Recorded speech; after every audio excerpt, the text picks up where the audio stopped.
نقاد ہیں، نمود ان کی کتاب ہے، خدا سے بات کرتے ہیں، ان کی تخلیق ہے، اور میں ان سے استدعا کروں گی کہ کچھ ارشاد فرمائیں۔ اراکین مجلس صدارت اور معزز خواتین و حضرات، آج کے اس افتتاحی اجلاس میں مختلف زاویوں سے ادب اور زبانوں کے بارے میں گفتگو ہو چکی ہے۔ اس لحاظ سے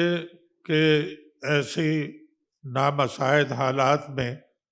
اس کانفرنس کو جس انداز سے منعقد کیا ہے، اس کے سلسلے میں احمد شاہ صاحب کو جتنی مبارکباد دی جائے وہ کم ہے، اور ان کے تمام ساتھیوں کو، اس لیے کہ یہ بات اپنے جگہ خود بڑی خوش آئند بھی ہے اور حیرت انگیز بھی کہ اتنی بڑی کانفرنس ڈیجیٹل انداز میں پیش کی جائے، کیونکہ بڑے 8-10 افراد کا اکٹھا کر لینا بھی مشکل ہے اس زمانے میں، جائے کہ آپ اتنی بڑی کانفرنس جس میں بین الاقوامی سطح پر لوگوں نے نہ صرف شرکت کی بلکہ ان کے خیالات سے ہم مستفیض بھی ہو رہے ہیں۔ یہ صدی بہت ہی مختلف اور انسانی تاریخ کی بہت ہی منفرد قسم کی صدی ہے، اس لیے کہ جو کارنامے اس صدی میں سائنس میں ہوئے ہیں، علوم میں ہوئے ہیں، فنکاروں کے فن میں ہوئے ہیں اور ادب میں ہوئے ہیں، اتنے بڑے تجربے اور اتنی بڑی جو پیش رفت ادب کے سلسلے میں ہوئی ہے وہ اس سے پہلے کسی صدی میں نہیں ہوئی۔ یہاں آپ نے دیکھا کہ 2 جنگیں عالمی ہو چکی، ہیروشیما ناگاساکی کی مثالیں آپ کے سامنے ہیں، پھر اس کے بعد آپ دیکھیے 1917 کا انقلاب ہے، اس نے کس طرح دنیا کو تبدیل کیا، پھر اس کے بھی نتائج جو سامنے آئے ہیں وہ دیکھیے، اور جو کہا جا رہا ہے کہ 1961 سے 1981 تک کا جو دور ہے وہ ایکس جنریشن کا دور ہے، یعنی اس سے زیادہ ذہین جو ہے جنریشن وہ تاریخ میں نہیں آئی جتنی بیک وقت کہ جتنے اس صدی میں 61 سے 81 تک رہی ہیں۔ تو یہ بہت ہی غیر معمولی صدی ہے۔ اس میں جب ہم ادب اور زبانوں کی بات کرتے ہیں تو سب سے خوش آئند بات جو مجھے لگی وہ یہ کہ پچھلے سال سے احمد شاہ صاحب نے پاکستان کی دوسری قومی زبانوں کو بھی اس میں شامل کیا۔ یہ اب صحیح معنوں میں اردو ہے، اس لیے کہ اردو میں ساری زبانوں کے الفاظ شامل ہیں۔ تو اب یہ اگر اردو عالمی کانفرنس ہے اور اس میں پاکستان کی قومی زبانیں شامل ہیں تو صحیح معنوں میں یہ اب اردو عالمی کانفرنس ہے۔ اور یہ بات بھی ہے اپنی جگہ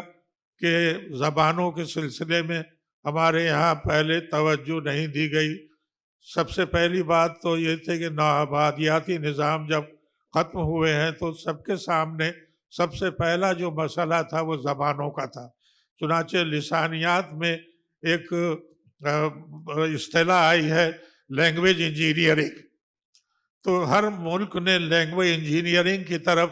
توجہ دی اور اپنی اپنی زبانوں کو نئے اور سائنسفک طریقے سے آگے بڑھانے کی کوشش کی۔ ہمارے یہاں یہ اپنے پڑوسی ملک کی مثال بھی سامنے نہیں رکھی گئی، وہاں انہوں نے سہ لسانی فارمولا استعمال کر کے اپنے یہاں کے سارے جھگڑے ختم کر دیے۔ ان کے یہاں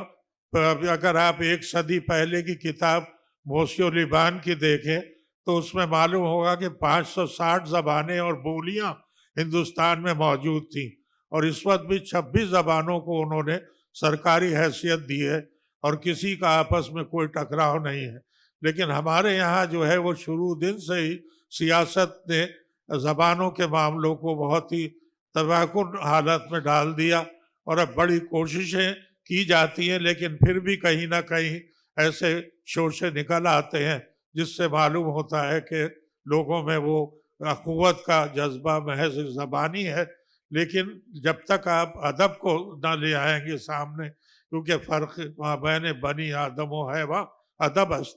کہ انسان اور جانور کے درمیان اگر فرق ہے تو ادب ہی کا فرق ہے. ادب کے ذریعے زبانیں پروان چڑھتی ہیں، اور جیسے ابھی حسینہ معین صاحبہ نے کہا کہ تمام دنیا کے جو زبانوں کا ادب ہے وہ ہم نے کسی نہ کسی زبان کے ہی ذریعے سیکھا. انگریزی زبان کے ذریعے ہمیں کتنی ہی روسی اور جرمن اور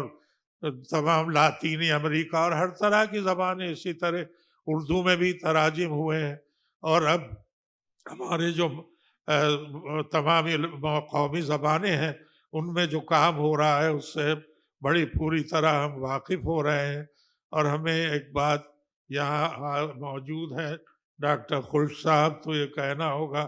کہ آپ کا ادارہ بھی اس سلسلے میں بہت اچھا کام کر رہا ہے، اور آپ کے آنے کے بعد ہمیں امید ہے کہ اس میں مزید اضافہ ہوگا اور ہماری اردو کے ساتھ ساتھ قومی زبانوں کی ترقی کی طرف بھی توجہ دی جائے گی.